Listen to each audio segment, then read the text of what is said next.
Welcome to Navigating the Vortex, a deep dive, big picture analysis of contemporary geopolitics and geoeconomics. Today, election interference, how Putin and Musk are weakening European democracies. Disinformation and manipulation are no longer just a Russian ploy.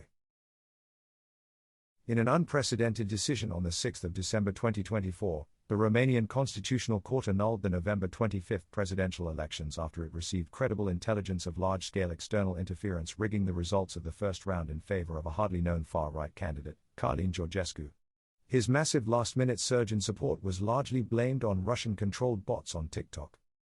This may seem like last year's news, but with elections coming up in Germany, Poland, the Czech Republic, and possibly even Ukraine, there's plenty to worry about, apart from a new US president who is disrupting Washington and the rest of the world with a flurry of executive orders and foreign policy initiatives that feel more like real estate sales pitches.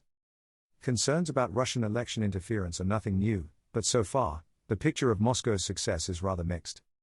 Back in January 2017, the US intelligence community was confident that Russia had interfered in the 2016 presidential elections to get Donald Trump elected. The following year, similar accusations arose in the context of presidential elections in France. But in France, the Kremlin failed to prevent the victory of Emmanuel Macron. In Georgia, Russian interference contributed to the victory of the incumbent government of the Georgian Dream Party in parliamentary elections in October 2024. This sparked widespread and lasting protests in the country and prompted an increasingly brutal government crackdown on media and civil society. By contrast, Russia failed twice last year to achieve favorable results at the polls in Moldova. Despite alleged Russian interference, the country's pro-Western president won a second term in November 2024. A referendum on a constitutional commitment to EU membership, coinciding with the first round of presidential elections 2 weeks earlier, was supported by a razor-thin majority of voters.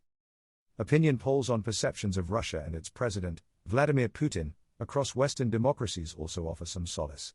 According to a survey carried out by the Pew Research Center in 2024, positive views of Russia and its leader remain very low across EU and NATO member countries.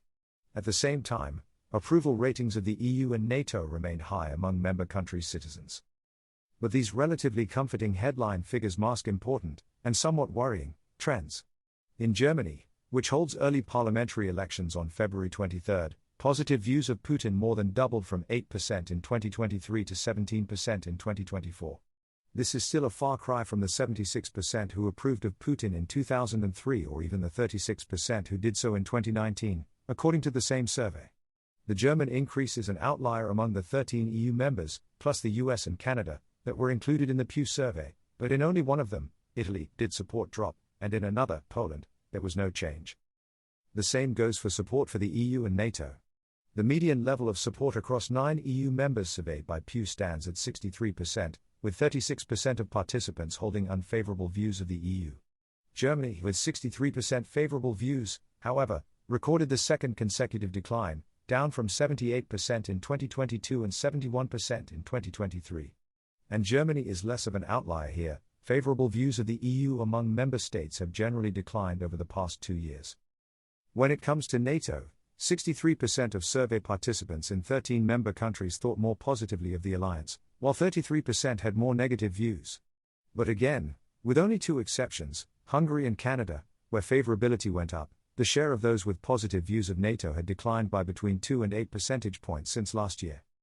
Does this mean that Putin is winning? No, he is not, or at least not yet.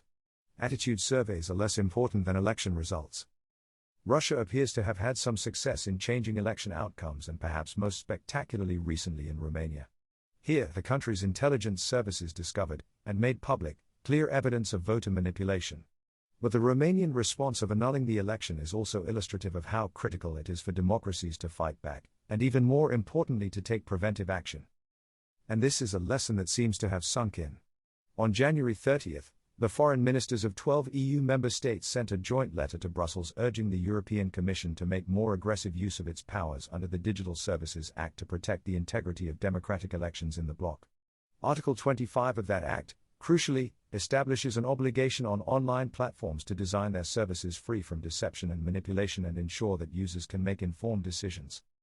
While the Commission has yet to demonstrate its resolve under the Digital Services Act, a Berlin court on Friday, February 7, 2025, ruled against Elon Musk's X and ordered that information needed to track disinformation be released to 2 civil society groups who had requested it. This highlights a broader point: if Putin is winning, he is not winning on his own.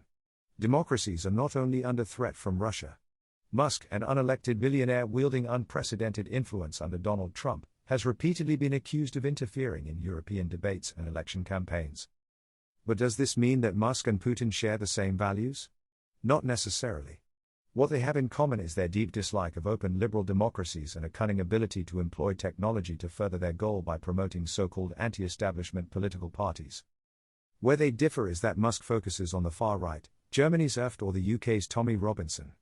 Putin's decisions who to back are more a function of what he sees as serving Russian interests, above all weakening Western unity and influence. This leads to the Kremlin lending support to leaders on both the far right and far left ends of the political spectrum.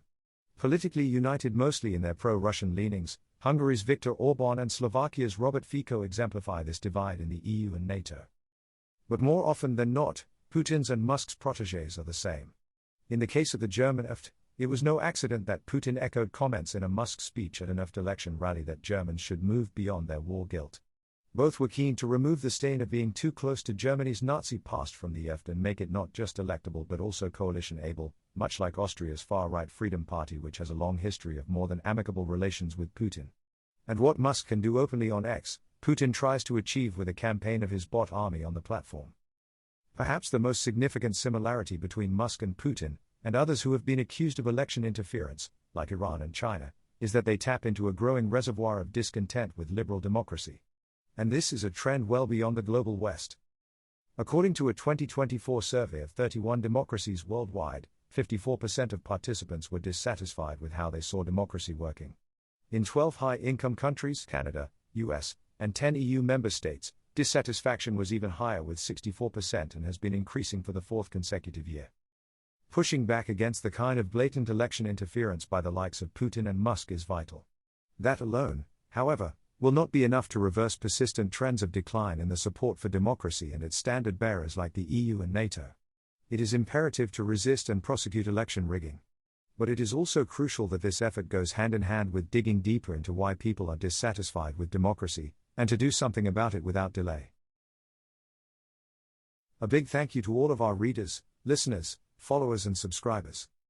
Signing up to the newsletter is the best way to make sure you don't miss out on anything, and you'll get our newsletter and podcast delivered straight to your inbox wherever you are in the world. Importantly, you'll also be able to read the full written version of all of our pieces, which gives all of the background links to the information we cite in case you want to dive deeper and, like us, like to look at primary sources and check your facts. You can register for free at navigatingthevortex.com. You can also subscribe for subscriber-only access to comments and chats and other special subscriber-only benefits. You can find all these details in the podcast show notes as well. We hope you'll share Navigating the Vortex with anyone you think might find it of interest. If you like the show, please consider rating and reviewing us on Apple Podcasts or wherever you are listening.